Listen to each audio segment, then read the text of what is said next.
You're Missing Out is sponsored by Audible. As part of my New Year's resolution, I told myself I'd read more and listen to new audiobooks. With Audible, it's easier than ever to find titles and time in my routine to reach my goal. Every month, members get 1 credit to pick any title, plus 2 Audible originals from a monthly selection, as well as access to daily news digests from the New York Times, the Wall Street Journal, and the Washington Post.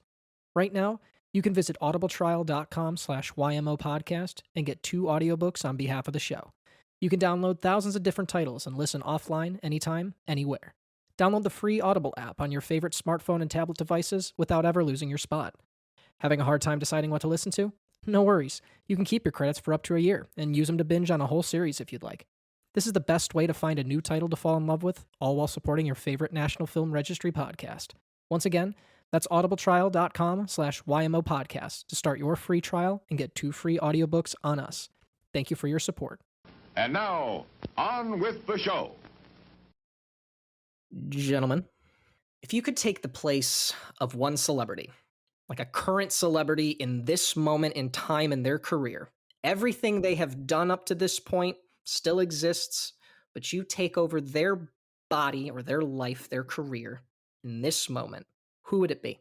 So my answer, probably not going to come as much of a surprise to people that know me and my weird little rabbit holes I go down. But I mean, quite frankly, if there's a life you want to live, there's only one answer, which is I would love to take over for the musician, movie star, restaurateur, and entrepreneur that is one Mr. James Buffett. I mean, think about it. Here is a guy now, he's in his, 60s, 70s. He's had a string of albums. He continues to put out albums, but when he does his live shows, it's mostly just playing the songs everybody wants to hear. You know, Pirate Looks at 40, Margaritaville, Cheeseburger in Paradise. Owns a bunch of restaurants, gets to travel the world as much as you want. Has an established brand and people that show up for him all the time. So I think it's got to be. If I was going to take any role, I would love to be the Hawaiian shirt rocking MC, the griller of the finest cheeseburgers in Paradise, Jimmy Buffett. Well, this one's pretty easy for me if we're talking about right now, right this moment. I'm taking Ben Affleck's life, baby. I'm going on that boat. I'm going on that boat. You're getting that Phoenix tattoo, dude? Hell yeah. I'll take the Phoenix tattoo if I could go on that boat and touch J-Lo's butt and then look off into the sun regretfully. Just look off into the sun, remembering every regret I've made in my life, but then also thinking, yeah, I'm touching that butt. My favorite part of that answer, Tom, that you didn't maybe think through, is there's like months that go by between when we record this and when this episode's released, and if you know anything about Ben Affleck's life and career, things can change drastically in months. So by the time this comes out, Tom will go, I trade places with Ben Affleck, and somebody go, the guy who just robbed a bank? Like, we don't know. Hell yeah! He just robbed a bank? That's a lot more exciting than my normal day-to-day. Mike, please don't give Tom any more ideas to reenact the town. Thank you very much. God.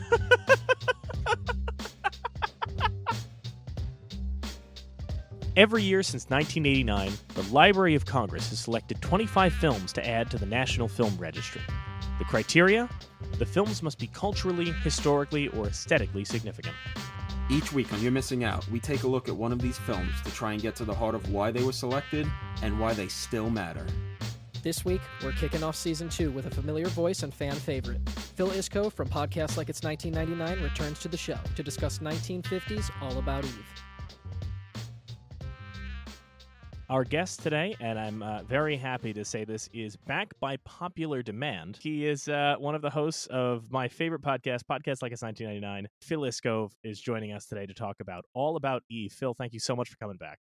Thanks for having me back. Welcome back, buddy.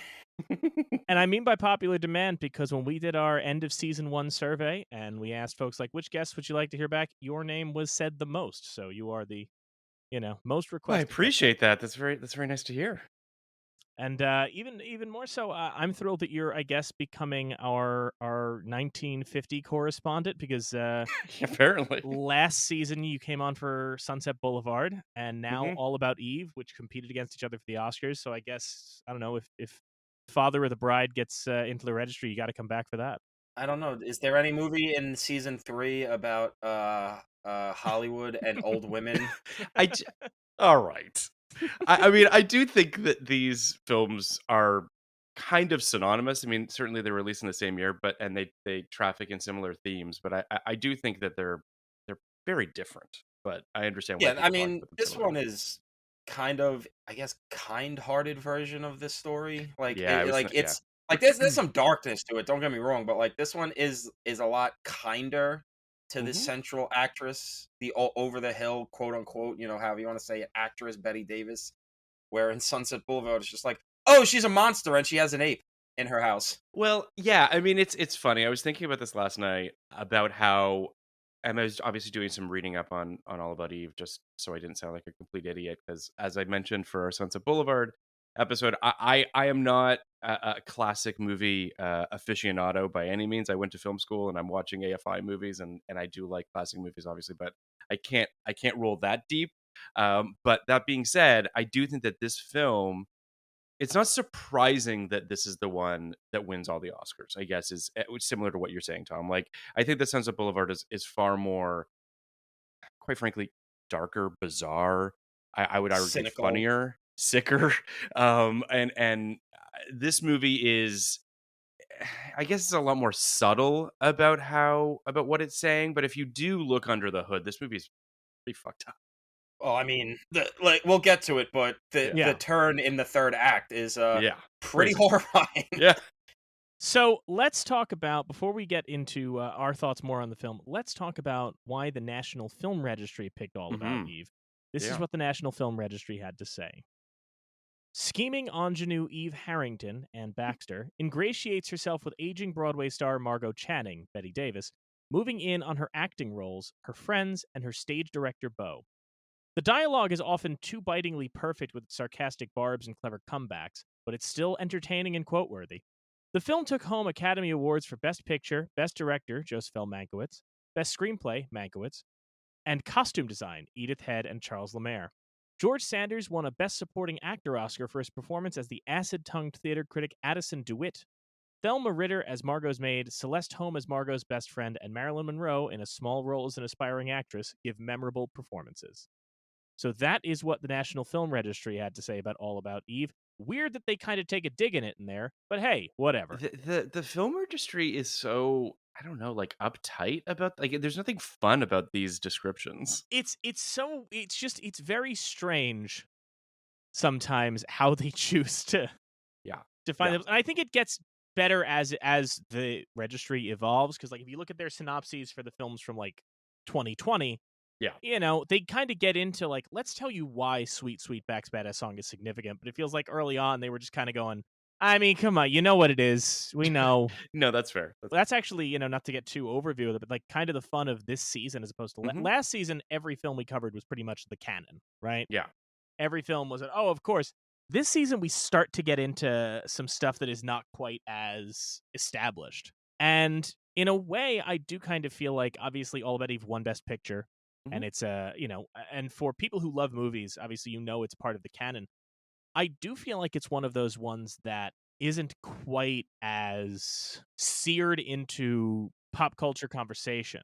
Yeah, I mean, Yeah. I have to be completely honest. I had not seen this film until probably about 5 years ago, something along those lines. And for kind of for the reasons that you just outlined, Mike. Like, I knew it won all these Oscars. I knew what it was about. I felt like I had kind of seen it a little bit by osmosis in terms of pop culture and the zeitgeist and what have you. And I was really wrong. I went to see it actually at a screening of it at Grauman's, and it's a stellar film. It's obviously got its issues, and we'll talk about that, but it's understandable why why people were so enamored with it. I think an interesting thing about this film and why it maybe hasn't been around as much, and I can test if our listeners have checked social media, we put up a little preview of our new theme song, and I cut a trailer to it, to just add visual elements on it.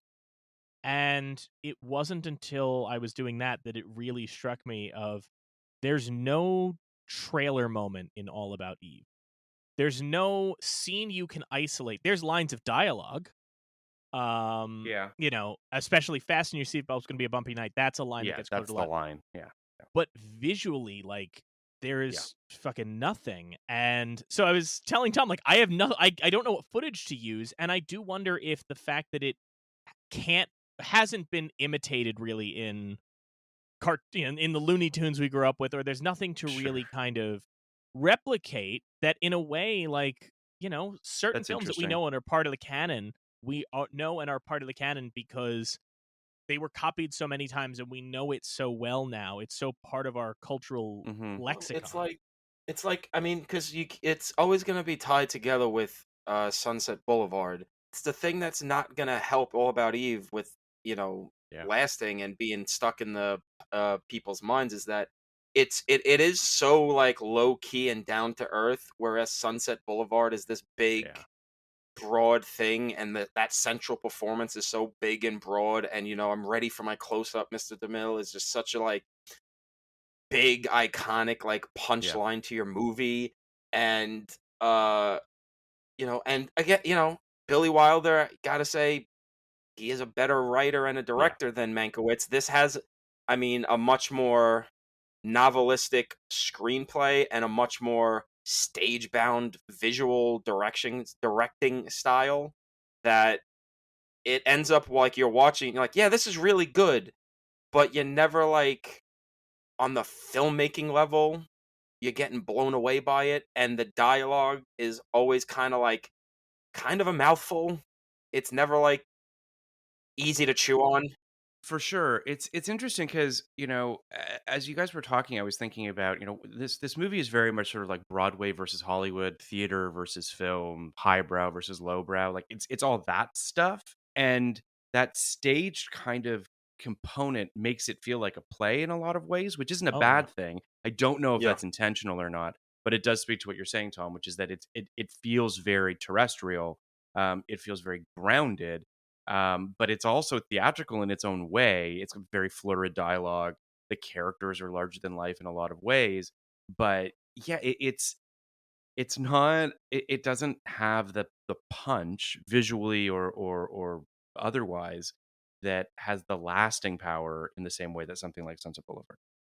Yeah, I think it's one of those cases of, because there's no singular visual element, something that sticks in your mind. It's one of those films, and we dealt with this last season too with certain movies, Mhm. that are a little more grounded. I think Grapes of Wrath is one too, Sure. and where it's a movie that you forget just how good it is. You know what I mean? Like, it's a Yes. movie that, Yes. like, for me, I just remember, like, I watched All About Eve for the first time when I was young, like I was a Mhm. kid, and I didn't like it. In part Yeah, I'm because sure it I was was, boring as a well, I kid. mean, I remembered some of the dialogue was good, but like as a little kid, and I mean, a part of it is when you're a kid, you don't have a sense of timeline. So I was just sitting there going, yeah, the one replaces the other. I get it. I've seen this. Like, I get it. Right. Right. Right. Right. I And get so I that. kind of always wrote it off in my mind, and then revisiting it, not just as an adult, but then revisiting it for this podcast. Like, each time I had that feeling of, right, I forgot just how you forget how good it is, because all you're remembering from it is some bits of dialogue and the plot, and that all feels very basic, but it does have an electricity when it's happening, even if it doesn't Yeah. necessarily. Totally. Because you're just remembering Betty Davis essentially, and you're Yeah, remembering Ann Baxter, but you're not like remembering specific moments. You're not remembering a visual, like you're not remembering Yes. a guy floating in the pool. You're not remembering the shadows of that haunted mansion that she lives in Sunset Boulevard. You're just remembering The the monkey overall character. feeling of Yeah. like, the monkey. Listen, I'm always down for this movie. Could have used a monkey. I I agree. mean, Yeah, I agree. take out Marilyn Monroe and have George Saunders trying to like creep on a Yeah. monkey. I would have Totally. been all for it, Yeah. because that monkey wouldn't have been taking that shit. Monkey would not have been Yeah. taking that shit. Absolutely. Absolutely. It's also because like there's no big dramatic, like melodramatic moment where like I Well, don't know, like Betty Davis like slaps her or something, or there's just like it's all these. What I like about the movie is that it kind of like subverts your expectations of where it's gonna go, and you think there's gonna be like a big blowout, but then like that brilliant thing at the end with the third act where George Saunders is just like, yeah. well, no, actually, You're this is mine what's now. gonna Yeah. happen. Yeah. Well, I'll say this, and I agree with everything you're saying. And I'll piggyback on it and just say that, recently I rewatched All About Eve for this AFI club with friends, and the last shot of the film, obviously we're going to be jumping around in time, but the last shot in the film is a young actress essentially posing as Eve in her bedroom with these 3 mirrors holding this award. And it really did. It hit me on a bunch of levels in the sense that it made me think about Black Swan. It made me think about The Favorite. It made me think about a lot of movies that, um, the commentary essentially on femininity and women and deconstruction of all that. Both of those films obviously doing that as well as this film. But that last shot is really haunting. Yeah, And it is very creepy, and it does stay with you. But to your point, Tom, I'm not sure that it has it's just not the same as Sunset Boulevard, which understands how to Well, weaponize a yeah. moment. well, just because that moment is so kind of like it's this element introduced 5 minutes before the movie ends, so you Yeah. don't really have like this. It's a great punchline. It's a Yes. great like wrapping up point of Yeah. this is gonna happen to her now. But yeah, it doesn't like Sunset Boulevard. Is so concise, and it's about these two people. So there's nothing really introduced later. And Yeah. again, to piggyback off of something you just said, bringing up like movies like Black Swan and The Favorite. This is a thing we've dealt with a lot in the first season, and we're gonna keep dealing with a movie that feels like a Rosetta Stone for a whole bunch of other movies. Totally. Where not to the movie's fault, and I don't even think the movie really flounders in this regard, but there's a lot of movies where because you've seen everything they've influenced, you try to go back and watch them and go, okay, I mean, I get it, but this feels kind of bare bones. This doesn't have that. I'm not trying to say that, but there's a little bit of that where you go, okay, I've seen this a lot, but this one is like a good, well attuned version, just because like Mankiewicz and everyone are so tied into Hollywood and and just that the entire entertainment industry. It feels honest and just timeless in how it's just chasing what it's chasing. I think there's an interesting element too with this film, and not just separating it from Sunset Boulevard, but quite frankly, separating it from a lot of other films that seemingly try and do the all about Eve. One usurps the other thing, which is, and I'm brought back to this word, and I think we have to use this this word because it was used by the stars and the directors, and used by author Sam Staggs, who has a great book called All About Eve that I'm holding right here in my hands about the making of it. And he describes it as the complete behind-the-scenes story of the bitchiest film ever made.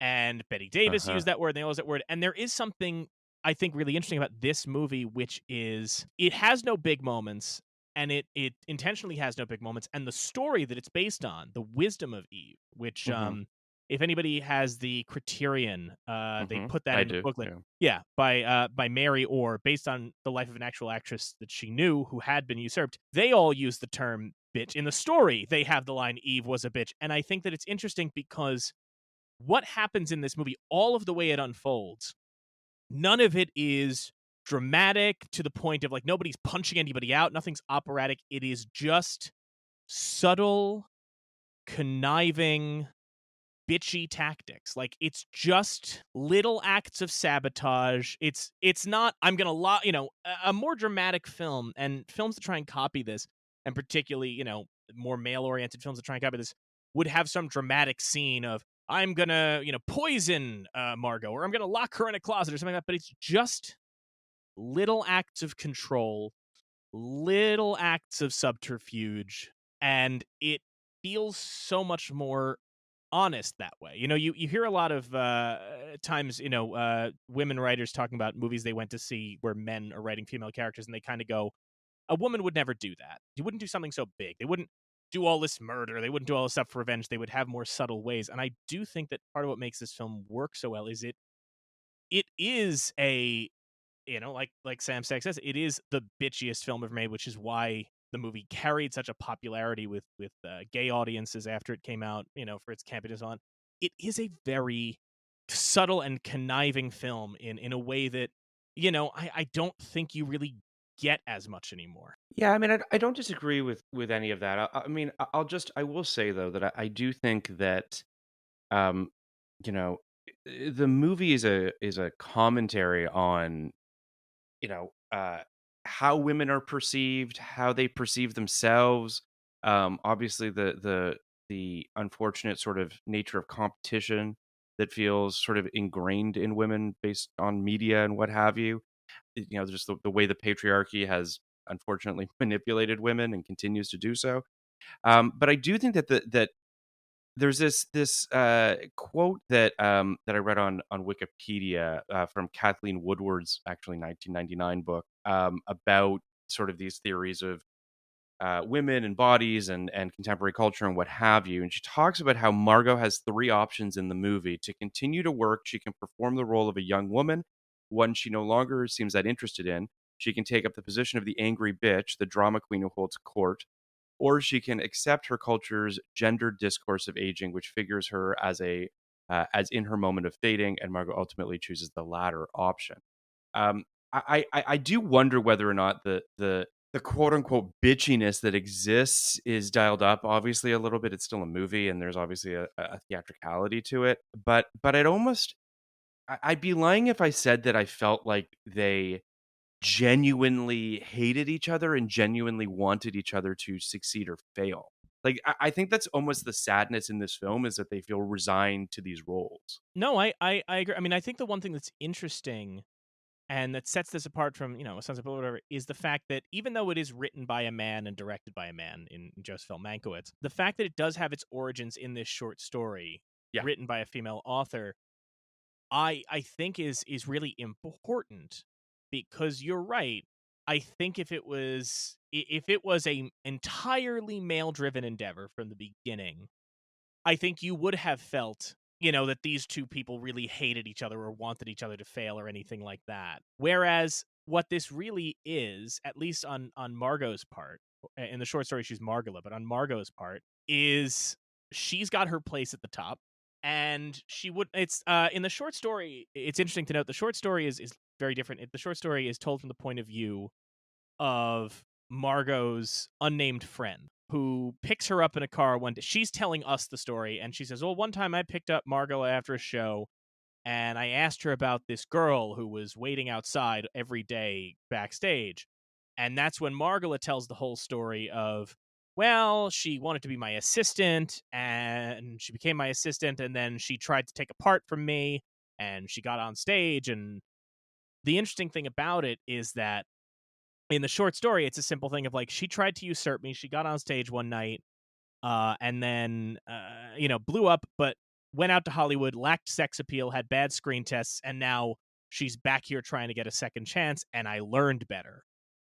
And then the narrator says, but I tried to help her out, and then she stole my husband Lloyd, and now I'm on my way to Vegas to get a divorce. And that's how the short story ends, which is very different. There's no George, there's no Sanders, there's none of that. But I think that what is key about that, and about that short story in general, is that it retains this kind of idea of, it's not about necessarily one person or anything like that. It's just about the way that this industry, whether it's Hollywood or the stage, only has a certain number of spots for people. And as a result, it's not about not wanting to help somebody or anything like that. It's just knowing, like, this person could knock you from your perch. And nobody would have a problem with Eve if it weren't for Eve trying to knock Margot from the perch to take that spot. Well, yeah, it's about, the perch and everything, and that, like, Margot knows that there's a perch and that her time is going to come, and she thinks it's her, her time's coming because she, just turned 40, and she knows that, she's playing a 24-year-old on stage, and it's weird, and, at a certain point, she's going to be too old for anybody to even care about her. And, yeah, like, Eve's here, and she knows, like, I don't know. I think just it there's a lot of interesting stuff, like what you were saying, but just, it's that thing of, I think it would be a little different for Margot if Eve wasn't so calculated in trying to take her spot. If it was more of just like, she took it like through sheer talent and not fucking her over every step of the way. Well, you're kind of tapping into a bigger question that, I mean, we have to talk about sort of the gay undertones that exist in this film as well. Wait, there's gay undertones? Yeah. and just the way that the two sort of most Machiavellian characters within this piece are both sort of subtly or not subtly, depending on how you look at it, painted as gay, is also an issue. Perhaps the biggest issue that this film has in terms of its legacy, I would say, is that, I especially with the Addison character, who is a straight up villain at the end of the film, is problematic to say the least, but also just feels like it creates a situation where everyone else is kind of okay, quote unquote, even though they've done some things that are of questionable moral judgment, if you will. But to sort of, I guess what I'm getting at here is that I do feel like with Margot and Eve in particular, I feel like Margot doesn't really, she's annoyed by Eve, but I don't know that she necessarily feels all that threatened by her. Even when like Eve is fully scheming in sort of the third, I mean the second or third act of this film, I just get the impression that Margot's just annoyed by her. But I don't know if you guys saw it differently. I think first off, I mean, to go back to All About Eve, Sam Staggs really goes in on the queer reading Yeah. of the film, and there are Yeah. people who go in on it, and I would argue maybe go a little too in on it. Sure. In terms of like, and it's a simple thing of, I remember, when you go to college, you learn about the different schools of criticism, and once people start talking about, the queer reading and the Marxist reading and all that, you're like, eventually if you just adhere to one type of, I'm going to find the blank subtext and everything, sometimes Right. you just find out where it's in there. There's obviously queer subtext in this film. I Mhm. think that I just think perhaps it's not as, there are people who allege like, well, it's because Joseph Mankiewicz was trying to make a movie about the value of heteronormativity, and I'm like, I mean, maybe, but on the other hand, sure, yes, the Addison DeWitt character is very obviously coded as gay, right? Mhm. Mhm. On the other hand, he's also a theater critic in New York in the 1950s, which is one of the lines of work available to you at that time. Like, the theater scene was a scene where, I Right. kind of feel like, I don't know if it's as nefarious all the way as people think. Yeah, but also we find out the guy's whole scheme is to trap women to fuck them because he's got power. Not literally fuck them, just to be clear. Well, no, Yeah, I mean, I mean, that's the way I took it. He's got some pretty fucking Weinstein vibes coming off him. Oh, interesting. I mean, Interesting. that's pretty much what he's saying. Like, and to piggyback on that, Tom, just because I want to make a point about Eve, if I may. I Mhm. think that I agree with Tom insofar as with Eve, I've seen people talk about Eve as a lesbian, right? And I think that misses something, because I think that, obviously Eve expresses interest in the husbands of both other women. Mhm. And I wonder if perhaps, yes, obviously there's some tension between her and Eve as well, but I don't know if that necessarily means, I think it's a bit broad to maybe, or a bit of a stretch to maybe read it as she's a lesbian and she's just using her power over men. Rather, that what I think the movie's trying to convey is Eve is one of those people who've used sex, no matter what, as a tool to get where she needs to get. And she's willing to do whatever it takes to get where she needs to get. And this industry and this world, you have to be willing to screw over who you got to screw over, and screw who you got to screw to get to Oh, that place. I think you're reading it probably in the most astute way, in the sense that Eve is a political animal, and she's going to do what she needs to do in order to get where she wants to get. And to be perfectly honest with you, I kind of read her as a little asexual, Mm-hmm. um, which I think is perhaps what they were going for, which is that she'll kind of go whatever way she needs to. But I also felt like the relationship of talent and assistant, or something along those lines, when it is two women or two men or whatever, it is a very codependent relationship. It does blur lines in terms of the personal and the professional, and I think that there's a way of reading that, or misreading that, depending on how you look at it, as her having queer tendencies. Tom, what are your thoughts on Eve? I'm sorry, I didn't mean to cut you off before. So please, what are your thoughts on Eve within that viewpoint context? I mean, the Eve stuff I could see more in terms of like queer readings of this. Mainly, yeah, like either she's asexual or pretty much like I think she's like sociopathic and just doesn't really Sure, sure. like really mind doing whatever she needs to do because whatever other people aren't really people to her.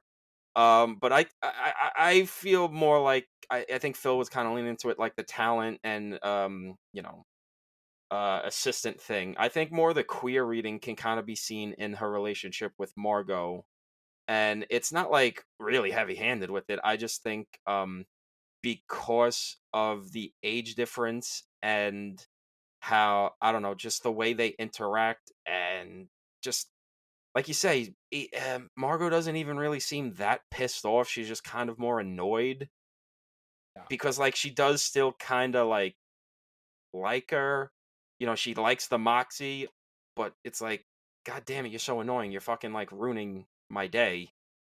I think She likes the dynamic. Like, I think Margot's, forgive the term, but getting off on the dynamic between she's the two of them. because she's a drama queen. Yeah. I mean, that's her whole For thing. sure, I for mean, sure. like, her boyfriend is basically like has to shake her and throw her on Yeah. the bed and be like, hey, fucking like calm down already. Like, you're being a little too goddamn much right now. I don't like Eve. I like you. Like, please, enough. It's funny too. Like, he's the only character in the movie, I think, other than what's Margot's vaudeville assistant, the older woman. Oh, Carla from Cheers? Yes. Yeah, Carla from Carla from Cheers. Yeah, I literally thought that before watching it. But like the boyfriend, Oh, God, what's her name? I gotta look this up. Birdie? I've got it written No, down. not Birdie. Birdie, yes. Birdie? Yeah, is It's it Birdie? Yeah. Yes. Birdie and what's his name? Not Lloyd? Bill. Bill, Birdie sorry, and okay. Bill are the only two people in the movie that are kind of just like just honest and just like they're not like falling for the bullshit. Where like right from the bat, Birdie's just like, yeah, no, I don't like her. Yeah, I could tell she's kind of a shit. And Bill is like literally just like he kind of finds her fun, but like when Margot's freaking out, like, oh, you like her, don't you? He's just like, no, what the fuck are you talking about? I talk to everybody. I'm a director. I'm a fucking blowhard. That's what I do. Yeah, I really do think that on some level, the only character that isn't honest with themselves is Eve. Yeah. Like, everyone else is pretty like, this is who I am. And I guess that makes Eve the most sort of, I mean, I don't know if it's Machiavellian or mustache twirling, but she just seems to be the one that's lying to herself the most. I mean, because she's the Eve, one who yeah. gets, with her, she's so full of herself and thinks higher of herself. Like we were recording the other day about like Cohen characters or Elmore Leonard characters. She's the kind of character who would be in one of those stories who thinks she's such a genius, but then she's bested by someone who's actually a genius, because real geniuses don't walk around running around saying, no, I'm a genius. It's like, no. So George Saunders is gonna destroy you because he's on the edges watching everything and be like, yeah, remember that time you said you went to San Francisco and you went to this theater? Yeah, that theater doesn't exist. What are you talking about? You're a moron. Like, anybody with half a brain could look that up and realize she's full of shit. And he did. I think the thing with Eve, and particularly, with George Saunders, with Addison DeWitt kind of taking control there, is that it's not even a case of that she was eventually going to be found out. It's that she got found out just a little too early. Yeah. Because she's about to try and make it in Hollywood.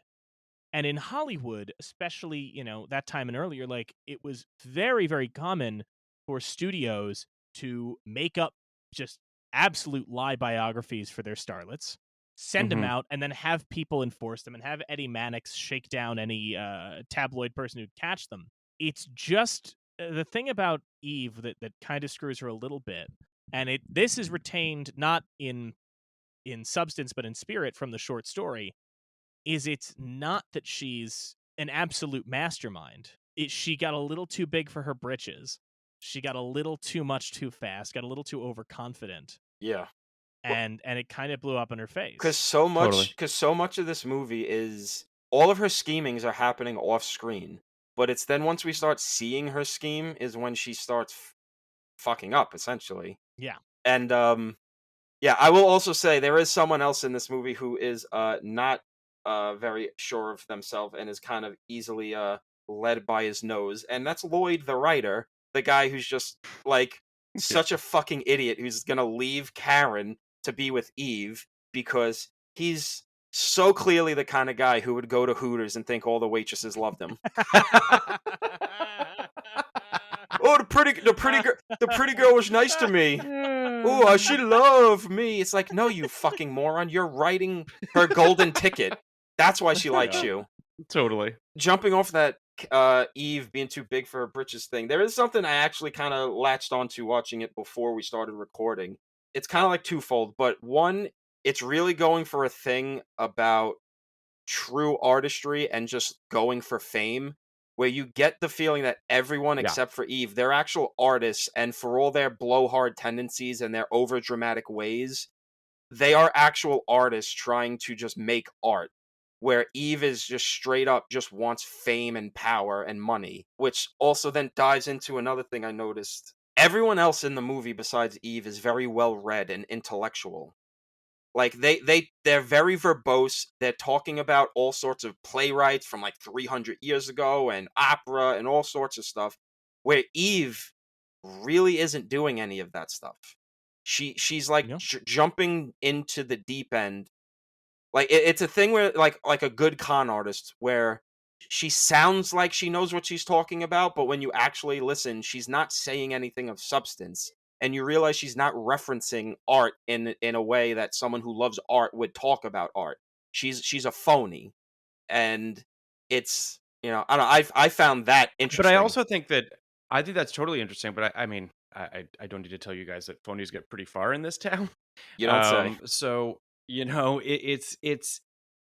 it almost doesn't matter if you're faking it. Like I know there's the whole like fake it till you make it, and I do think that this movie is definitely making a commentary on what you're talking about, of people that come out here and decide that they've created a persona for themselves, and people just go along with it because if it sells, they don't care. If it works, right? And I think it's interesting that this movie's willing to go there. I mean, to compare it to something like Sunset Boulevard, which is about like real talent, right? Like that's about the idea of having talent and aging out, or having talent and no one recognizing it in the form of oh my god, William Holden. Blank on the William Holden's character.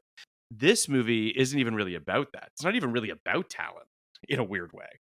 It's about success, which is a different thing entirely. Well, it's also goes into that theater versus film thing because it's like if you're an actual talented artistic person, you're working in theater. And if you're a fucking idiot hack, you're gonna go. You could go to Hollywood because at least it's fake. They can manufacture a good performance out of you, or just be like, "Hey, she's hot, isn't she? Clearly." Rock Hudson's new girlfriend, that coos hound Rock Hudson. Yeah. But to that same degree, the other thing that's interesting with that and the theater versus film aspect, I think, is the award that she's receiving at the beginning, at the end, right? At the beginning and the end. The Sarah, let me see if I could pull in. I have it here. The Sarah Siddons Society Award, which now the Sarah Siddons Society actually does exist. It did not when this movie came out. That's funny. It was created by Mankiewicz as a mockery of the pomposity and the self-regard of the New York theater scene.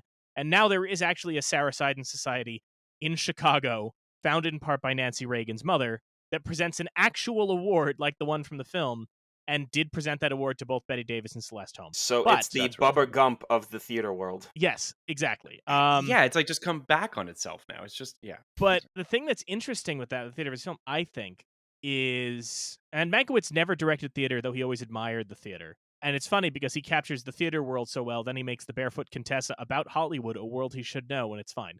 But with this, and it's fine. It really, it's just kind of there. What's interesting with this is that this movie, I think, doesn't work if it's about Hollywood, because I think that the thing that makes this so interesting is ultimately all that Eve achieves is a statue. She achieves a piece of gold, because unlike film, if you make it in Hollywood, if you are a star in Hollywood, the idea is you're immortalized in film, Yeah, only fucking people in New York know Eve now. And even then, like, her performances, once they're done, they're done. It's gone. It's ephemeral. And, in the same way that in movies, yeah, obviously we've had 15 people play Batman or whatever, but, in the movies, most people have their iconic role and that's theirs. In theater, someone else is going to play that role. More people are going to play that role always and always and always. Yeah. And so in the same way that someone will usurp Eve, and someone, usurps Margot and all that and takes the role from them, someone else will play that role and it will just go on and on and on. And it is such the Sarah Siddons Award is in its own way a Maltese Falcon. Yeah. It is a lot of chaos and destruction in pursuit of a statue that means nothing. Totally. And to sort of jump on that as well. Speaking of sort of the ephemeral qualities of this film, there's to kind of dive back into the gender roles of it all, or the femininity of this film. I mean, this film is about, as M. Night Shyamalan did so brilliantly, and old that time goes, right? Like, you get older, things slip away from you, right? Like, you're only in your prime for so long. And then on top of that, the film is also sort of this post-war gender politics thing of, it's post-World War II, and women are sort of being forced back into these traditional female roles after a war where they were told to, work in the factories and do all that sort of stuff. And now they're being told to sort of, go back and be housewives and what have you. This ephemeral quality of femininity, of what it means to be a successful or whatever it is that men are looking for from women, feels like a moving target. And even if you do succeed at it, you'll lose it eventually anyway. And it's so funny too, because when you think of the timeline of the movie, Eve's only been acting for what, like 2 months, 3 months? Yeah. And then she gets the award, and it's basically, she gets her big break, gets trapped by George Saunders, acts for a few months, gets her award, and then her Eve is sneaking into her hotel room. Like, it's just like, it goes to this, like, yeah, like, it's the Maltese Falcon, where it's just all this for fucking nothing. Absolutely. Like they say in the beginning of the movie, we're all carnies. We're the original carnies. We're theater folk. We just travel around, we entertain people and get that rush of the applause, and then we're on to the next thing. We go to another state and do the same bullshit, and then people, come see us, then they go get their dinner, and we're just a memory to them. But I think that to that point, the more I think about this film, the more I'm unsure as to what Mankiewicz was ultimately trying to say with it, which isn't a bad thing. But I do think it's interesting, as we continue to sort of unpack this movie, there's a lot of layers of darkness to it. There's a lot of interpretations of it. You can interpret it as a film, as I'm assuming the Academy did, as a film that is sort of lauding Hollywood, lauding actors, all of that.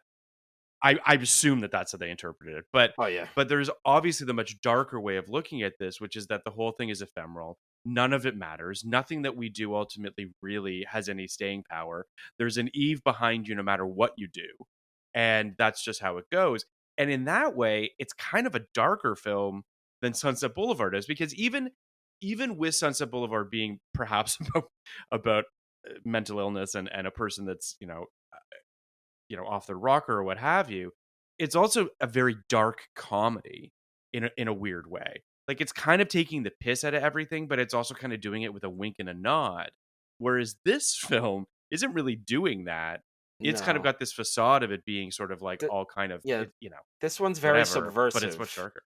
Yeah, because it's like a lot more subversive than at first blush. Yeah, because when you it starts and it's not that dark. Even with like the framing device, you kind of just, it's like, okay, there's gonna be some drama, but how dark is this really gonna get? You look at the poster for the movie; it looks like a fucking Stanley Don and Gene Kelly musical you're about to walk into. The poster's a nightmare. And then like I said, really, by the time when she gets trapped in the hotel room with George Saunders, and he's just like, well, no, this is what's actually gonna happen. You go, oh, this is fucking dark. This woman is now a sex slave to this fucking creep, all because she got too big for her Machiavellian britches, and it was all for nothing because she's going to get replaced by someone in less than a year from her plan being kicked into place. it's like this shit is fucking dark. And but like to go Yeah. off of what you were just saying about how like it's kind of ultimately saying this shit's all just like disappears into the wind Yeah. immediately. Yeah. It didn't it kind of isn't too dissimilar to what I think Quentin was going for in Once Upon a Time in Hollywood, although he was doing it Yes. more with like a warmth to how ephemeral it all is, where he's like Yeah. every piece of art and every song, all the TV shows, who the fuck talks about those things that are referenced in that movie? But he's making the point that at the time, everyone loved it. We went to the movies, we watched TV at the same time, and we watched Burt Reynolds on FBI. We went to see fucking the new George right. Papard movie. But 50, 60 years later, we're all sitting watching that movie, and other than freaks like me and Mike, we're like, people are like, what the fuck is this? Well, that's you're speaking to this idea of like of love letters to Hollywood, Yeah. right? Of movies, you know, like an Ed Wood or something like that, where, you know, it's a filmmaker who's sitting down and just saying like, isn't it great that we get to do this and that we get to make things that people love? And that I don't have a problem with that, obviously. This film is kind of posing as that, Yeah. when really it's not that. But I think Which but makes that's it what, actually pretty layered. no, yeah, but that's what I'm kind of saying is where like there's so many love letters to movies that do Yes. the isn't it great, where at least it feels like Once Upon a Time in Hollywood was the only one that's like, yeah, most of this shit's gonna get forgotten in 5 years. Sure. Dude, I think part of it is the New York setting of it, because I think, and obviously, Phil, you're an LA-based person. Tom and I are New York.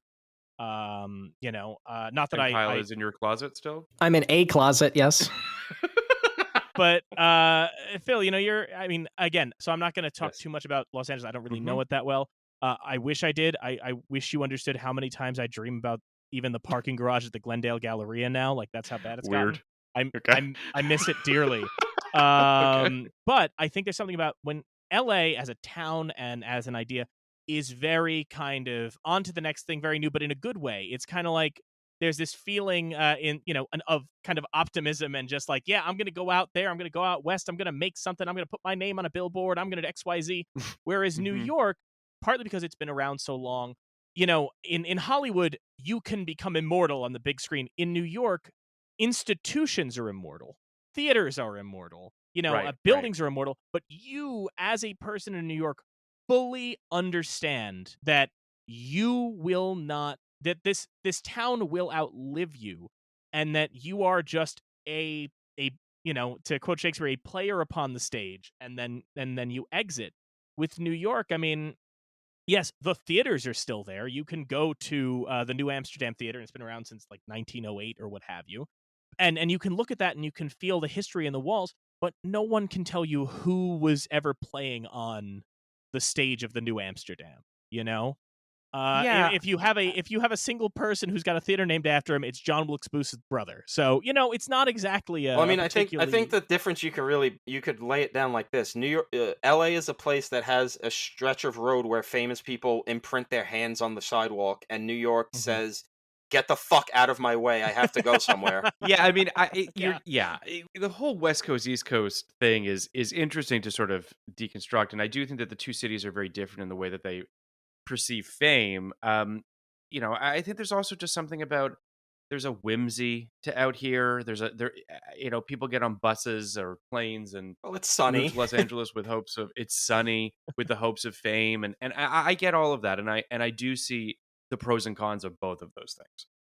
And I do think this film is doing a good job of trying to deconstruct those ideas. You know, it's kind of it's a lot harder a movie to really wrap your arms around than you would think at first blush. Now, Kyle, you had something you want to throw out there? Yeah, this actually is a perfect segue into my question because we've been talking a little bit about, you know, connecting this movie with Sunset Boulevard. Mike, you mentioned Maltese Falcon. These are movies we've obviously covered.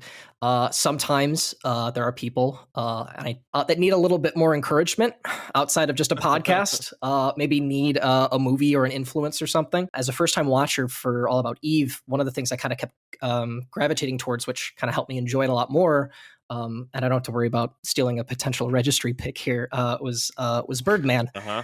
And we've been talking a lot about the relationship between theater and Hollywood, obviously. What would you say are like essential films to kind of convince people to check this out? I mean, Phil listed a few before. Yeah. But like even from Yeah, like I mean, Mike and even like Mike and Tom, like in terms of like your research and like your in terms of like episode prep, like is there You're something talking that about recent that- films.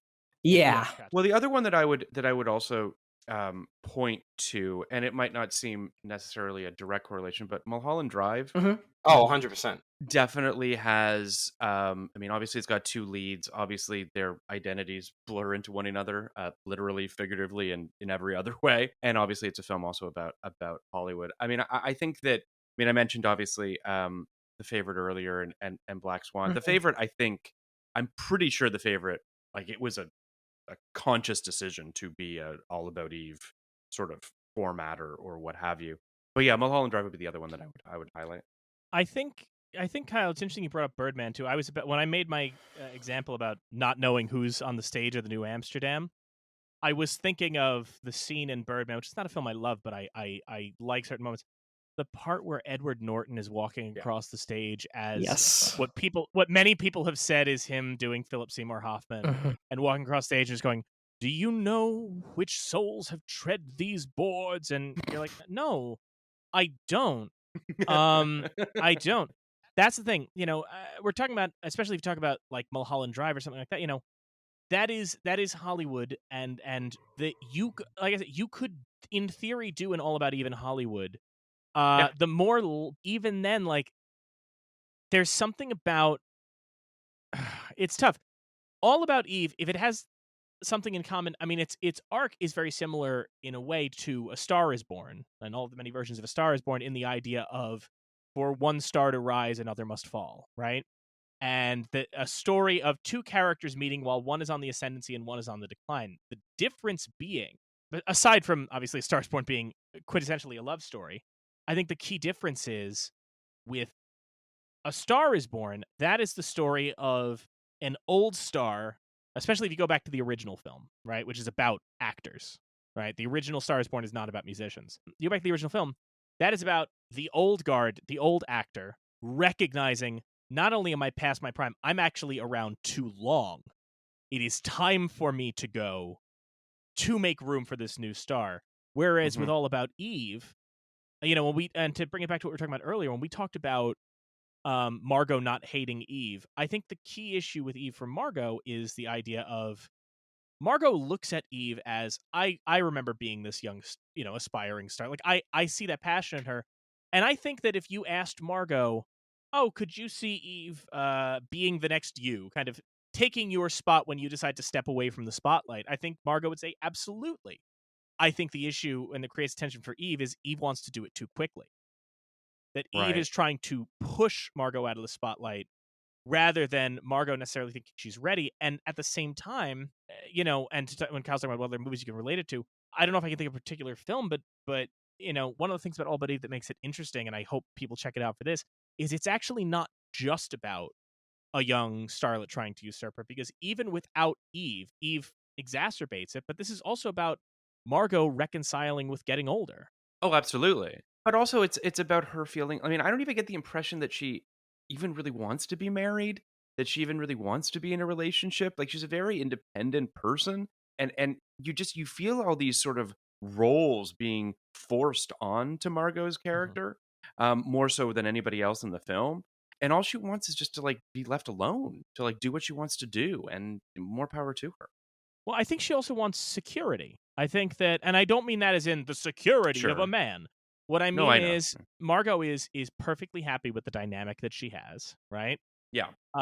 And with the boyfriend that she has and all of that, she's perfectly content. And then Eve is a disruptor, right?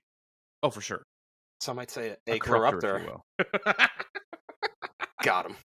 For context, anyone, Tom just recorded an episode of Podcast Like It's 1999 about the corruptor. So those are the little things I did. you're getting. I pulled an exact fucking moment like this on the episode of '99. He did. It was great. Oh Lord. Yeah. But so Eve is a disruptor, and you start to notice like it's the same way. The issue with Margot's relationship with her boyfriend, later husband, where he keeps having to reassure her that Right. he only wants to be with her. Look, we've all been in relationships, and when you get a little older, you realize that there are certain times where a fight in your relationship where your partner is kind of going like, do you still want to be with me? Like, what's this about? isn't about you guys at all. That they've got Yeah. something else going on, and they want to make sure that their world is still stable. Now, the interesting thing about the two of them, in a way, and I may sound a little dated here, but when Kyle's talking about movies that make you think this, weirdly, in a way, one of the films I thought of while watching this, and it's not my registry pick or anything like that, but I love it to death, is The Big Chill. Very different movies, but The Big Chill is another case of like everybody's life is in a certain place, and then this one bomb is dropped in the middle, and you're kind of watching these people scramble. This movie is a much more of a, even though obviously your focus is on Eve and Margot, this is a much more ensemble film in terms of like other people have shit going on too. There are scenes and whole arguments between Margot and Bill that ultimately have nothing to do with Eve and are just a couple's fight, right? There's little things going on, there's a lot more going on than just the Eve usurping Margot, because people maybe don't realize this movie's over 2 hours long. This movie's 2 hours and 18 minutes long. Yes, it is. And that's because a lot of it, is kind of a lot more character based. Obviously Marilyn Monroe shows up for a couple scenes, which has no direct bearing on Margot per se, but it's just fleshing out this world. So, and again, The Big Chill is ultimately an optimistic film. But there is this element Sorry, go ahead. But there is this element of, particularly with the women characters, trying to reconcile with how can I get what I want while still fitting in the lanes that society lays out for me? Can I have a career and a kid? That 30-something dilemma, which 30-something maybe hasn't aged the best. But that kind of dynamic, and with Margot, there is a question of the stability of her relationship versus the stability of her career. And one way of reading all about Eve, I think, is the fact that perhaps the film is arguing to a degree that it is not possible to have a stable home life and also a massive star career on the stage, because you will always be competing against someone who is willing to sacrifice that at-home stability in favor of greater stage success. I would also I think there's something to be said too for the fact that it's a woman that has to make these choices. I think that women have to make far more choices than men do, unfortunately, in terms of whether or not they can have the career and have the home life. And society keeps projecting these ideas as to what that means. And I think that the film was quite prescient in that, in terms of speaking to that unfortunate notion. Well, I think that just goes to the Mankiewicz of it all. I mean, the guy was, between him and his brother, they had so much fucking experience in this industry that they, and as such good writers, that they need to be able to observe human behavior, that they definitely were able to observe the weird fucked up dynamics that existed not just in Hollywood, but in the theater, on TV, just like in general, just as actors, this roving band of carnies that exist in this country, and just seeing isn't this shit weird that just we just throw women away and that they have to wait for their turn, and they gotta wait once they turn 40, the clock starts a ticking, and some young broad's gonna come up and take their spot if they don't, come hunting for their spot before their time. And fucking this writer dipshit can just decide to leave his wife and pretty much suffer no consequences, because she comes right back to him once Eve is revealed to be kind of a feckless idiot herself. She oversteps, and then and just Bill can run off to Hollywood and direct a movie and come back, and they fight, but then he's back and they're great, and all this shit. All the guys kind of just exist and do whatever they want, where all the women are just kind of fuck, we got things to deal with. Totally. Hey, I want to share a quote because I loved it. I told this to Tom earlier, but I was watching a documentary about Joseph Mankiewicz, and he was asked all about Eve and Barefoot Contessa. Do they reflect your disillusionment in Hollywood? And Joseph Mankiewicz's answer was, quote, "Well, not my disillusion about Hollywood. My awareness of the facts does not necessarily mean disillusion. I was never disillusioned. You can't fall in with a gang of thieves and be disillusioned about their lack of virginity. I was never, not for 1 minute, was I ever illusioned about Hollywood." Jesus. You just got manked. You got manked. Yeah, I will say this, though. It's, as you were talking, first of all, that quote, and also, Tom, what you were saying, it also makes me think about attention and how everyone in this film is just in need of attention. Yeah. I would argue that a lot of people in this city are in need of attention, and I think that Sunset Boulevard speaks to that as well. It's just people just wanting your just wanting you to care about them, wanting you to pay attention to them, wanting you to and I think that there's this void that exists in all the characters that's looking to be filled, and they're just filling it in all the wrong ways. And I mean, Sunset Boulevard obviously is similar in that respect as well. I mean, both of them are a commentary on the superficiality of this city, of this industry, maybe more specifically, the the longing that exists, and this chasing something that can really never be fulfilled. I've talked about this with friends. I'm as guilty of this as anybody, but this town is filled with people that cannot keep their eyes on their own paper, right? Like they cannot just find their own happiness in what they're doing. They need to either have what someone else has or be chasing what someone else has. It's just it's exhausting.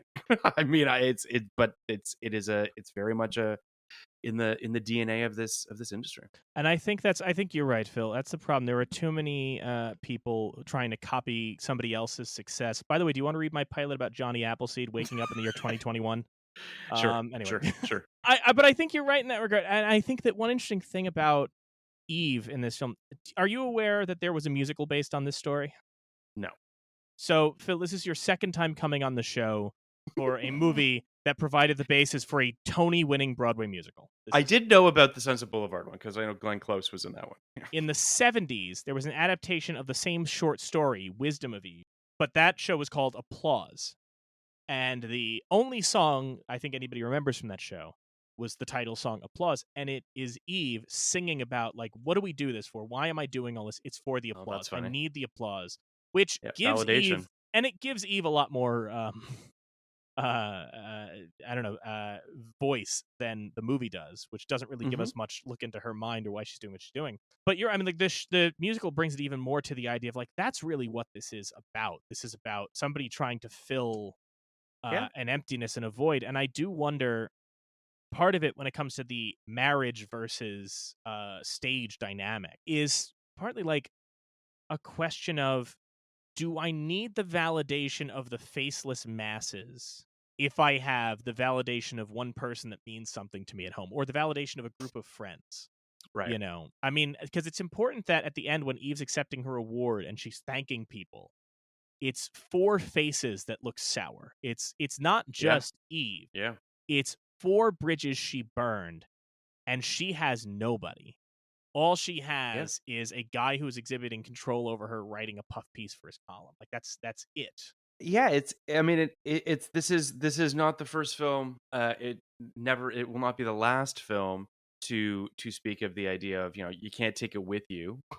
And what is it all about, and what are you really looking for? Like, it's and I hate even the whole, like, notion of, like, happiness and all of that. I just mean the idea of professionalism and your personal lives, and what is important to you and why is it important to you. That validation that you're speaking of, that this town, I mean, this is a town that has many award shows that fewer and fewer people are watching. It really speaks to all of that, and it did it, 70 years ago, over 70 years ago. Just to go back to Kyle's question, because I just want to give my answer, and it genuinely is Once Upon a Time in Hollywood, because who is Rick Dalton if not Margot of 1960s television? A guy who's over the hill, realizing he's over the hill, trying so desperately to stay relevant. I mean, Cliff Booth is basically his Birdie, the one who you can clearly tell has lived through some more shit, since Birdie's the one who clocks Eve, like, immediately. There's even the bit, like, with the little girl acting in Lancer with him, who's kind of like, if Eve wasn't a scheming asshole, like, he could have, like, a like, he makes this relationship with her, which is expanded upon in the script / the book he released, where there's more scenes of him, like, realizing, like, oh, this girl's the future, this girl's great, she's, like, reigniting my love for acting and all that. And I think if anybody wants to get something to get their juices flowing for All About Eve, I think Once Upon a Time in Hollywood. I mean, Quentin is we all know, a cinephile freak who just bleeds cinema. There's no doubt in my mind he had All About Eve in mind when he was making that movie. Oh, for sure, for sure. I do want to comment on the end of Once Upon a Time in Hollywood, which Yeah. obviously can be interpreted in many ways. The fact that there's sort of the revisionist history, magic realism of the end of the film, obviously, which gives Rick Dalton the possibility of redemption, I guess, in his career and what have you. But it's all, I mean, it's literally called Once Upon a Time in Hollywood, so it's clearly a fairy tale. And it's clearly sort of trying to sort of say, like, look at what we've lost. So I do think that it's in its own way kind of a dark, sad ending. Yeah. In terms of where we've sort of where we are. I mean, now especially as an industry. because that ending is when he walks through the gates to go up to Sharon Tate's house and meet her for the first time after talking like the whole movie. Oh my God, Polanski and Sharon Tate live next to me. The music that's playing is from a movie called The Life and Times of Judge Roy Bean. John Milius wrote it. John Huston directed it. Paul Newman's in it, and it's a movie that starts with the title card saying, "This is not necessarily how the story actually happened, but maybe it's how it should have happened." And it's a movie that's been fucking discoursed to death in the last 2 years, in the last 2 months since the book came out. My view is that Rick doesn't like become a star again. He just has this brief little glimpse of happiness. Ultimately, the movie's just about, the times were going to change. Vietnam happened. Altamont's going to happen. All this shit's going to happen. Sharon Tate didn't need to die for the 70s to happen. But yeah, I mean, it's essentially, I think, if you guys want to see something about aging in Hollywood, about the transient nature of art and how things last through time, but also the kind of like love that real artists can have in this stupid industry. I think Once Upon a Time in Hollywood will kind of get you jazzed up, and for as dark as that ending of that movie gets, it'll at least warm you up for the subversive darkness that kind of sucker punches you in this movie. Because there's not totally agree. Because you may think, oh my God, he just brained that Manson girl with a can of dog food. I think Eve getting trapped by a sex predator is a little darker in my mind. just my hot take here. I think sex slavery is bad. Just going out on a limb. You're Missing Out is against sex slavery. There you go. You heard it here first. Also, question for you guys. Do you think there's anything in this movie, the making of this movie, Joseph Mankiewicz's connection to this movie? Maybe Joe is dealing with some, some shit with his brother. Like, maybe there's like a Herman kind of like sibling rivalry going on. Because, I mean, this feels kind of almost Citizen Kane-esque in what's and how it's written and the structure of it and all that, and the subversive darkness to it. But the bleeding heart humanity that's in there. There's no doubt. I mean, in the there's 2 different commentaries in the Criterion, and one of them features both Chris Mankiewicz and one of Howard Mankiewicz's biographers, and both of them flat out, I mean, Kenneth Geist, I should say, and both of them are outright just saying, like, yes, 1,000,000%, this movie is based on the tension and envy between Joseph and Herman, because Herman had the Oscar and Joseph was jealous. That Joseph drew partly from Herman when it came to Eve kind of destroying herself with alcohol and age, but also that Joseph was drawing from his own marriage to actress Rose Stradner for the arguments between Bill and Margot. It's very much like, his biographers and his own son kind of just flat out went, yeah, no, that was clearly hanging over him. The success of his brother, who he maybe looked at and went, oh God, what's happening to you? Because that's interesting. Because I don't know, just like watching it the first time a few months ago and then rewatching it today, the beginning of that movie is so much the opening of Citizen Kane. Yeah. But again, I'm going to preface this saying I really like this movie, think it's great. It's kind of a less graceful version of Citizen Kane. Mm-hmm. It's a little, like it's longer, it feels longer. It doesn't have that pop that Herman and Orson brought to that movie. But again, I love the movie, but it does have a little bit of that feeling of the younger brother being like, "Oh, that son of a bitch, I'm gonna show him." And then Herman died 3 years later, so who had the last laugh? He won. Yeah.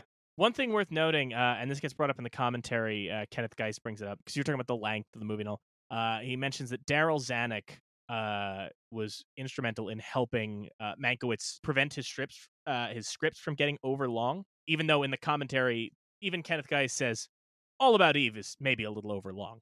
But he talks about Zanuck helping him, and then I just want to share this. I told this to Tom last night. I don't know why this broke me, but this is a real statement by Chris Mankiewicz, not a joke. Chris Mankiewicz goes, "Yeah, Daryl actually helped my father slim down a letter to three wives, because originally it was a letter to 4 wives, so he just cut one of the wives." And I truly felt Wow. like I just watched a Simpsons bit. That like I had to That's stop what I was amazing. doing and like look that up, because I was like, "Oh, is he doing a bit?" Because that sounds like an All That About sounds like a Eve. bit, yeah. Yeah, it sounds like an All About Eve witty line of like in the movie when Bill says, "I've denied the rumor that you were in Our American Cousin the night Lincoln was shot." Like those kind of lines. But no, that's just real. It was originally a letter to That's 4 amazing. wives. That's And amazing. yeah, and I love those fucking stories of old Hollywood, just old entertainment industry stories like that. Like I told Mike that I just read the Abbott and Costello book, and they only broke big because when they were doing their radio show, the producer didn't like the bit "Who's on First," but Lou was like, "No, this is our best bit." So he tricked the producer after a few weeks or a few months of doing other bits, coming to like the studio like an hour before, being like, "Yeah, we're out of bits. We just got nothing else to do. We just can't go on." And the producer going like, "What are you talking about? What are you talking about? You can't go on." So Lou's like, "We got nothing, man. You want new bits? We don't have anything." Guy's like, "You can't think of anything new?" He goes, "I don't know. We'll try. We'll go into our backstage and try to think of something, but I don't know." Comes back like 30 minutes later, 30 minutes before the show starts. It's like, "Yeah, I told you, we just got nothing." And the guy goes, "What about that baseball bit you keep pestering me to do?" And Lou's like, "Yeah, That's amazing. I think we can do that." And that was the highest rated show they did, and that's what got them all their infamy, and that's when Hollywood came a knocking. It's interesting you say that, Tom, because it makes me think of something, which is we love those stories. Like, we as people who love movies and who love theater and the industry, we love those stories of, oh, everything could have been different but for this one thing. And like, oh, here's a crazy story about how somebody got their big break. We love the stories of, oh, this guy was actually he got lost on the studio lot and they went, "You, come be the lead in this movie." We love those stories. And I do think that in this movie, us watching this movie, Eve is ostensibly the villain of the film, right? Trying to usurp Margot by a simple shift in perspective. Like, it's important that Eve never offers her thoughts the way Margot does. By a simple shift in perspective, this is the kind of story we love. Like, we love and always have loved stories that if you take out just a teensy bit of the conniving, the actual story of, oh, she wasn't even Margot's understudy. She was just her assistant. But the understudy wasn't around that night, and Margot got delayed on the road, and, well, that's how Eve Harrington came to the stage the first time. We love those stories. We love those narratives. So I'm just thinking about the fact that, like, All About Eve does kind of make you question in some way how many of those they were just in the right place in the right time origin stories of all these stars and all these great films and all these great things.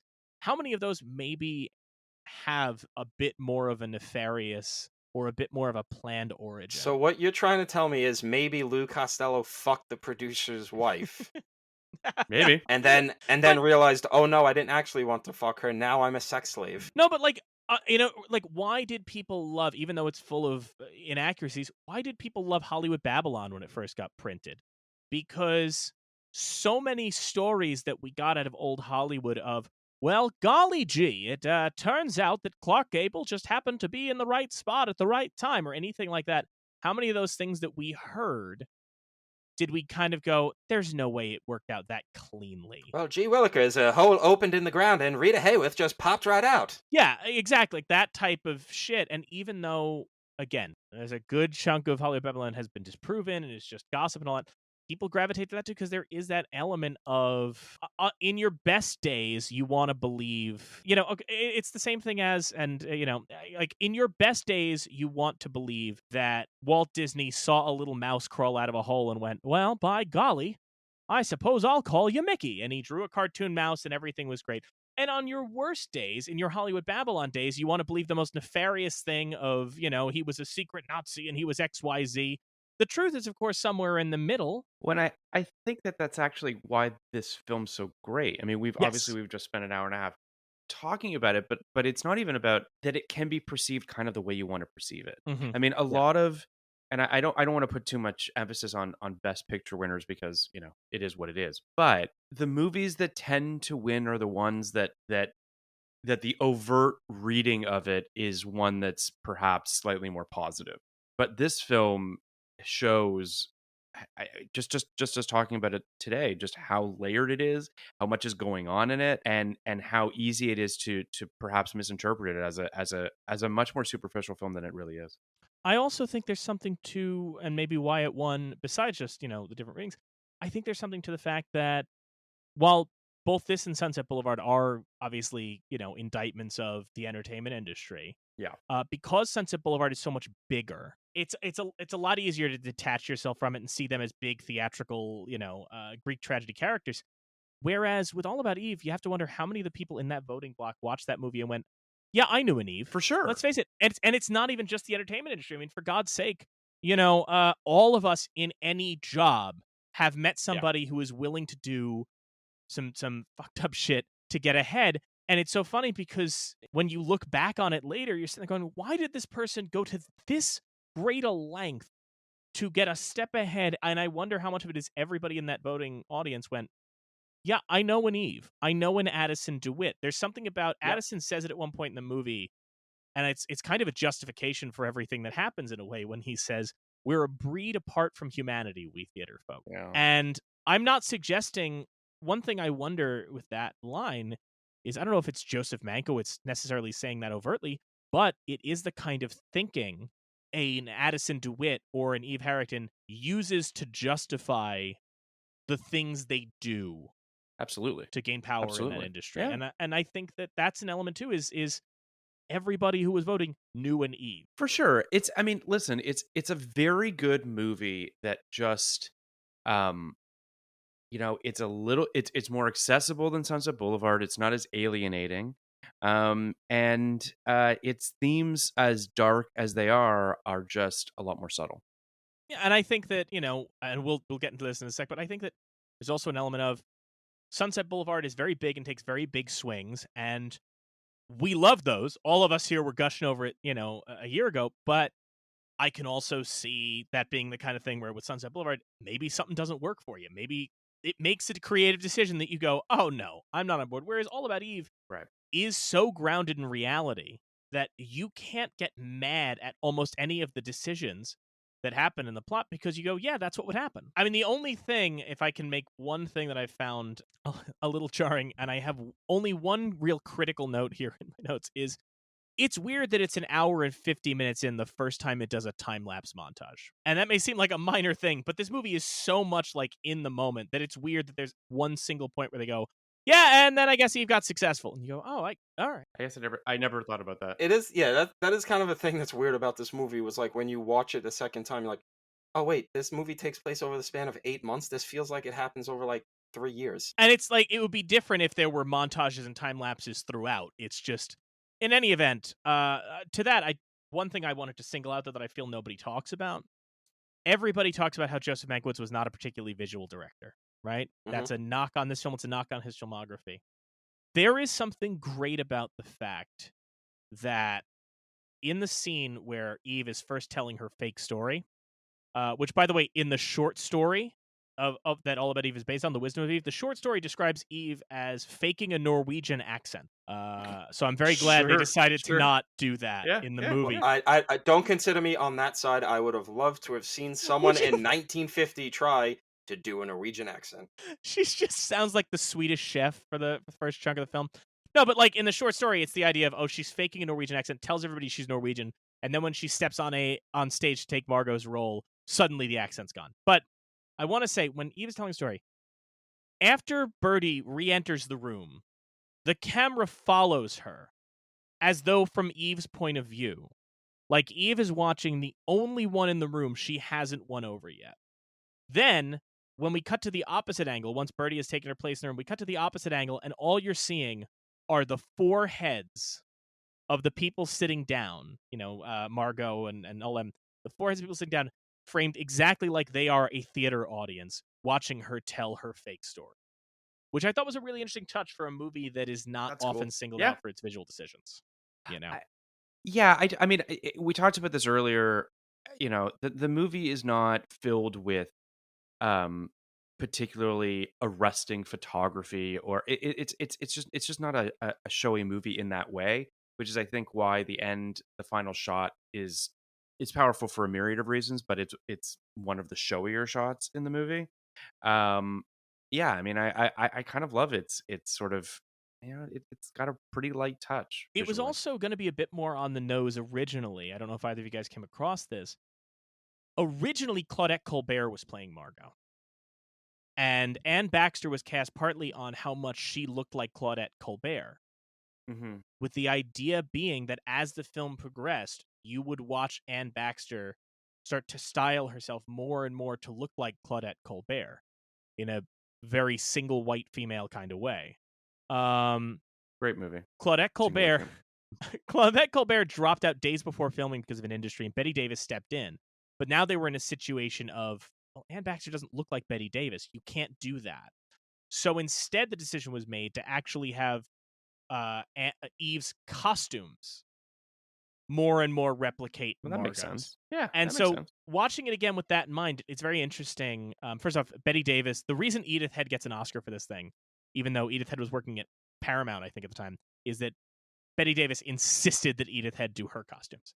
And Charles Lemaire apparently was not thrilled. But if you watch the movie again, and anybody who's listening to this, go back and watch it. An interesting thing is that every element, whatever outfit Margot is wearing, Eve is wearing not an exact replica, but when Margot is at the party in what's probably her most famous outfit, which is that sleeveless dress, or not sleeveless, the shoulder, the dress without the shoulders, right? We all know what I'm talking about, right? Yes. Sure. Yes. In that, when you see Eve enter the party, she is also wearing a shoulderless dress, but it's shorter, it's tighter, and it's sexier. Later at the restaurant, Eve is wearing something, a dress with chiffon along the top. Margot's wearing with chiffon along the top. Eve emerges in a dress with chiffon along the top, except again, it's tighter, it's shorter, it's sexier. It was a conscious decision on those costumes to try and every time Margot is wearing something, Eve appears wearing the sexy new model of Margot's I think that's costume I choice. think that's a gift. I think that if the two actresses looked similar, as much as I like single white female, I don't think it helps them. I think that what you're talking about, costumes, the again, comes back to sort of like whether their hand was forced or not, the subtlety that exists in this film is actually its strength. Yeah. Yeah, I agree. And I mean, also Betty Davis is what makes this movie in a way, because Yeah, the fact that she almost didn't get the role is insane. But she I mean, is campy. She is theatrical. I mean, it's Yeah. worth noting that this movie survives how it does in part. I don't want to get too in the weeds with this, but obviously it won Best Picture. Of course, it was celebrated in its day. But what kept this movie alive throughout the 60s and 70s was a strong gay following. And you can read about this in a number of books that gay fans showed up. I mean, they loved Betty Davis, and they loved the fact that it was so campy, and the fact that her delivery of some of these lines could be so big. Obviously the bumpy night line, things like that. And apparently, according to Sam Stagg and others, it was almost like a midnight movie for a while, because people were showing up to see it at rep houses and learning the dialogue and shouting it along at the screen, and keeping this movie's legacy alive. And what I think is interesting about that is that the midnight movie culture can be reductive.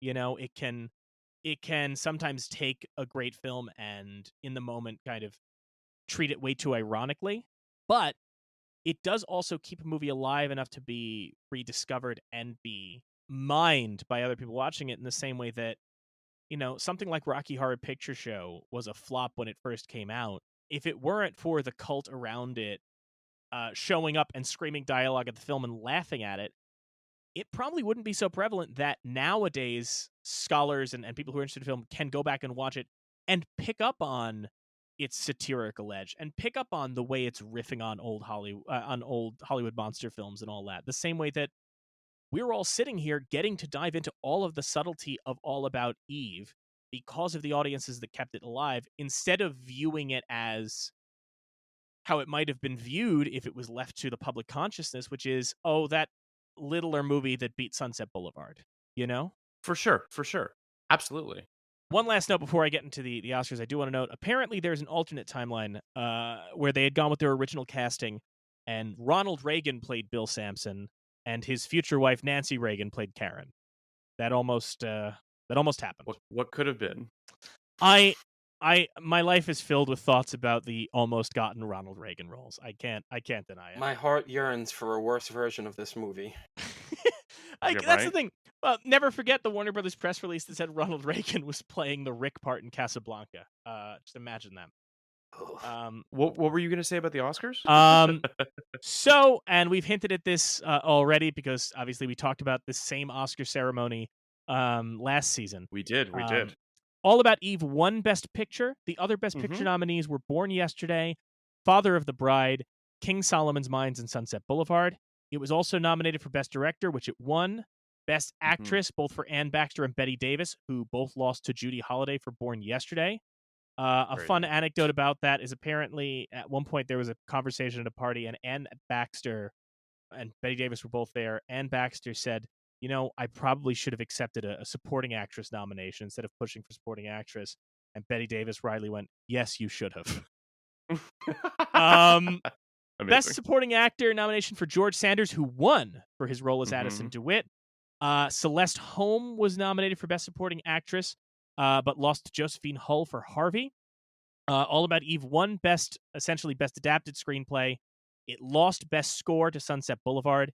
It won Best Sound Recording. Lost Best Art Direction to Sunset Boulevard, lost Best Cinematography to The Third Man, won Best Costume Design, and lost Best Film Editing to King Solomon's Mines.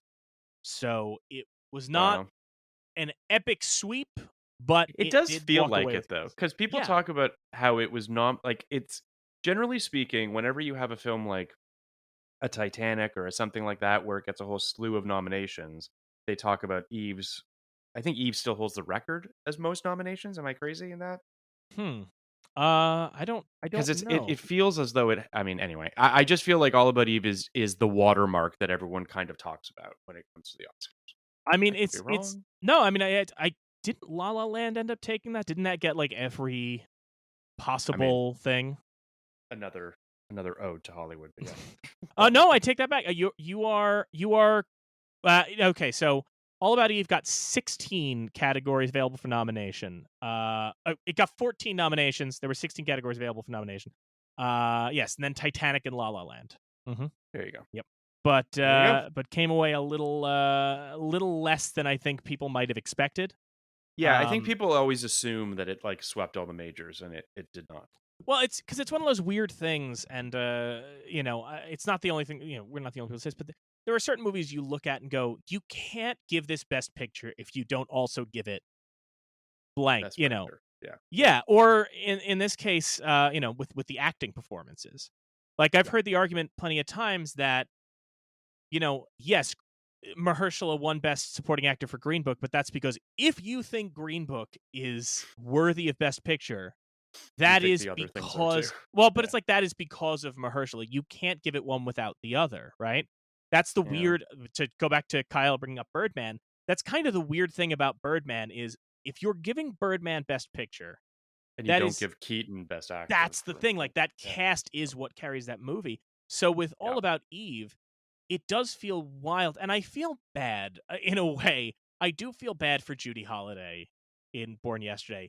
It's not a terrible performance by any means, but it is just a thing where you look at it and go, "Oh, this beat out 3 of the most iconic performances in American in the history of cinema." Yeah, I know. I mean, I think that it happens periodically. I mean, it's a numbers game too. You know what I mean? It happens, every now and then where it's a tough category and people aren't really sure, and they're trying to guess what other people are going to go for, and then the numbers break a certain way, and you get a winner that you didn't think you were going to get. Well, Phil, thank you so much for coming back to kick off our second season. It means a whole heck of a lot. Oh my God, it was absolutely my pleasure, and to talk about masterpieces with you guys is always a blast. Folks should absolutely check out podcasts like It's 1999. Please do. Which is I say it on your show, I say it on mine. It's my favorite podcast, and every once in a while That's so sweet. I still get confused at the fact that I get to be on it. Like, it's a very strange feeling. It's so fucking It's weird, very man. surreal. Like I know I'm not getting the fucking cream of the crop of fucking cinema when I come onto the show, so it's a little bit of a case of like, all right, the garbage man's here, but That's not true. no, but it's so weird. It really is weird, and I keep going back to that episode that was before my first episode on your guys' show, where you're like hyping me up, and I'm like, who the fuck are they talking about? They're talking like the people they've had on their fucking show that they didn't talk with as much reverence as they talked about some fucking shitbird from Long Island. Who's just like who's like tangentially connected to like anything industry related. I'm like, what the fuck? How am I still doing this? And they keep wanting me back. We love you guys. We love you guys. We love that you guys are willing to go there. Oh, folks! So folks should absolutely check out not only the main show, the main feed, but you guys have a Patreon as well. Yes. We do have a Patreon. If you guys subscribe at the $5 level, you get to hear all of the films they're going through of 1989. If you go $10, you get the video component as well. Yeah, so it's true. if you listeners have ever been curious about where Tom and I live, and you want to see, if you want to see how yes. poorly Mike has aged from college, and if you want to see, and if you want to see me If you look wanna like a see fucking how- heavy metal roadie, But if you want to see the incredible collection of DVDs and Blu-rays that Tom has, I logged on yesterday, and fucking Ernie, the producer's like, "Oh my God," he's like, "I'm jealous of your." He's like, "I'm jealous of your collection. I wish I could own that many, but I move too much." It's incredible. Tom has the Library of It's Congress of Blu-rays, so yeah, that's true. He really does. But meanwhile, so if whenever it comes out, if folks see the video for my Honey I Shrunk the Kids episode, It's going to come out soon. It will surprise chaos. no one. It is a little bit of chaos. It will surprise no one that episode requires the most amount of editing. So we're still figuring that out. Why, Phil? Did I maybe supply you with 30 minutes worth of extra audio to tack on? Yes. No, you did just that. Also, in fact, Mike's sad boy bullshit about how life sucks and everything. Because shut up, Mike. You're the one with a girlfriend. You fucking jerk off. I've listened back to the Pokemon episode, which is my first experience with Pokemon 1999, and I sound both like I just blew 5 rails because I'm very hyped up. I'm very energetic. You're very hyped up. I was having the absolute worst day. I had just found out that I had lost a job that I'd been in the running for like a month, an hour before we recorded. Well, so I was just in a bleak place. And then I did Honey I Shrunk the Kids, and both episodes I realized I just talk very sad on them. So I promised myself my next appearance on your show, I would not make jokes about how miserable life is or anything. And I if I can spoil this, I show up again please. to talk about the pilot of Futurama, and then you and I get very hung up on the suicide booth in the pilot of Futurama. So yeah, it you're happened like, anyway. the suicide joke's the best joke, and I'm like, yeah, and it should surprise no one that I am less professional on 99 than I am on this show. Yesterday going, I don't give a fuck, I'll say it, Ridley Scott was fucking useless after Blade Runner. I don't agree. Folks should subscribe to podcasts like 1999. They Please should do. check out the Do it. Patreon. Like I said, Tom, if you guys like us, we've been on this show a couple times, and we have plans to come back for things. Yes, I may have indeed. I got Phil to agree to something on mic that he's definitely going to try and go back on. I don't know about going. I'm whatever. Okay, That's fine. not- Listen, yeah. if you're hyped to do Jimmy Buffett's Beach House on the Moon, I'm hyped too. I'm excited for it. I may be back sooner than I expected. for It's to true. tie into a It's movie true. that's coming out soon. Fuck yeah. Also, past guests of theirs, past guests of ours, I should say, have also been on podcasts like 1999. Friends of ours like David And Sims, future guests. future guests as well. Yes, very excited about that. Folks find out Mhm. about that soon. So please check that out. Phil, is there anything else you want to plug before we let you go? No, I just, I'll just say one last thing. I'm currently doing a mini series on The West Wing. On Wednesdays they drop. That'll be going for a little bit. Obviously, as you mentioned, Mike, you're coming on for Futurama, and there's future TV miniseries that I'll be covering as well. But yeah, I mean, just sign up to our Patreon if you can. Is it finally Shasta McNasty Saturdays? Never, ever, ever. Never. So thank you guys so much for checking out. And for those of you listening, stick around. We will be right back with me and Tom's picks for the National Film Registry.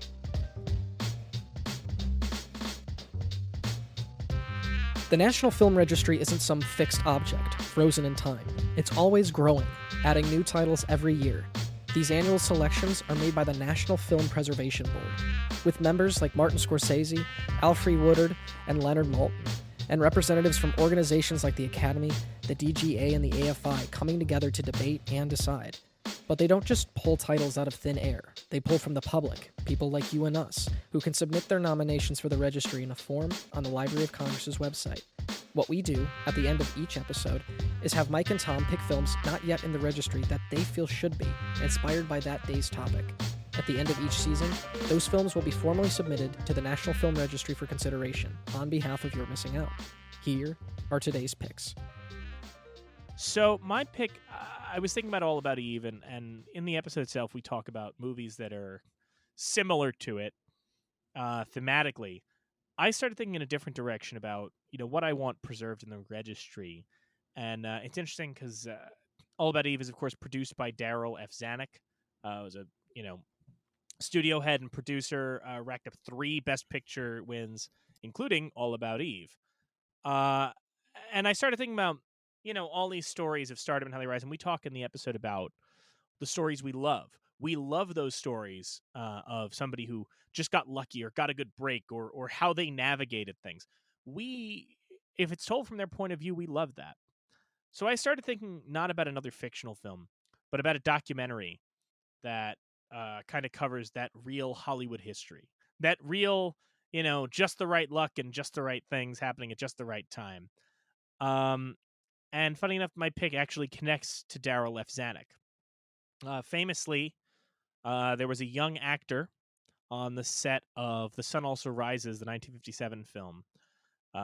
And some of the other people in the cast wanted that young actor fired. And studio head Daryl F. Zanuck famously said, no, the kid stays in the picture. That actor would go on to become legendary Hollywood producer Robert Evans. And after Evans suffered a stroke, he decided to write his memoir, which has the title The Kid Stays in the Picture. The memoir was very popular. The audiobook became very popular because Evans has this very particular delivery, famously lampooned in Documentary Now and Mr. Show of, talking about, did that happen? You bet your ass it did. Didn't I know what I was doing? Not a chance, baby. But did I have luck on my side? You bet. That kind of delivery. And they ended up adapting that into a documentary in 2002. And it's a fascinating documentary that kind of charts the most tumultuous era in New Hollywood. I mean, Robert Evans was the producer on The Godfather, Chinatown, Rosemary's Baby, and the one that he loves to talk about in that movie, that he was the one that saw the potential in Love Story, which ended up being the highest grossing film in 1970. It's a fascinating chronicle of all of the conniving and all of the coincidence that goes into the rise and fall of one of the biggest egos in Hollywood. We start with a radio star who becomes a movie star, who starts leading Paramount, becomes an indie producer, and then gets busted for cocaine and is possibly connected to a murder. It's an incredible story, and just a remarkable chronicle. So I think if we're going to try and preserve film and film history, there are a few things that capture that historic moment in Hollywood quite like The Kid Stays in the Picture. So I want The Kid Stays in the Picture in the National Film Registry. That's definitely a good choice for this one. It's funny, we were talking obscurely, not really revealing what we were going to pick for each one, as we tend to do. We were hinting and hinting. And it seems very clear we're not going to pick the one we both thought was the obvious choice for this movie. So neither one of us is picking the one that we both thought the other one was going to pick, is what you're saying? Yeah. Okay. So Okay. when I was watching it before we recorded today, a movie struck me that I wouldn't have thought of, but it really made a lot of sense to me, mainly in the dynamic that Margot Eve dynamic of the elder and the young one. There's this sort of mentorship thing, but then things get poisoned and all of that. But this movie does it where the dynamics in a way are turned, where the Margot character is the evil, destructive one, and the Eve character is the one that becomes in over their head and has to learn pretty quickly how to navigate this new world they found themselves in. And it just struck me, and I kind of just bored its way into my head. I got fucking incepted. Tom Berenger's running around in my brain, just screaming about nonsense now. It features arguably the best performance this actor has ever given. It landed like a bomb when it came out, and it's stayed pretty consistently popular since its release. Arguably, the director and the writer have never hit such highs again. It hit me, like, it just struck me. I had to pick it. I'm kind of surprised it's not in, kind of not. I get it. I think my pick has to be Training Day. And for all those reasons, the way it inverts the All About Eve structure to tell this gritty story about good and evil, the morality of policing, the way policing can wither away your soul, all this sorts of stuff. Denzel, I mean, he's just for the Denzel performance alone, I think the movie should be in. I think it's probably his best performance if we're not talking about, if not Malcolm X. I mean, it's one or two. It's unbelievable. It's one of the most magnetic things. Ethan Hawke doesn't get enough credit for the work he does in that movie. He's the straight man allowing Denzel's just absolute fucking just monstrous performance to work. It looks great. Fuqua's never made a better movie. It's Ayer has never written a better movie. It moves like a freight train. It still works. It packs a fucking punch. And again, man, just for the way you wouldn't think of it when you're talking about movies that got influenced by All About Eve, but I feel like this is low key one of the best uses of that dynamic, and the way it takes it out of Hollywood to use it for another glimpse into an insular world, also in Los Angeles, even though All About Eve's in New York. Just the way it does all of that stuff, I think Training Day, for many reasons, should be in the registry.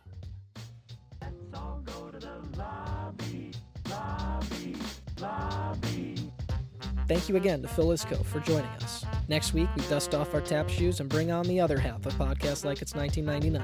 That's right, Kenny Neibart returns to tackle 1935's Top Hat. Don't forget to follow the show wherever you get your podcast to stay up to date with the latest episodes. Thanks again for tuning in, and we'll see you next time. Here on You're Missing Out.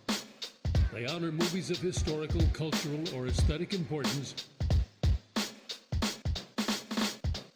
on the National Film Registry.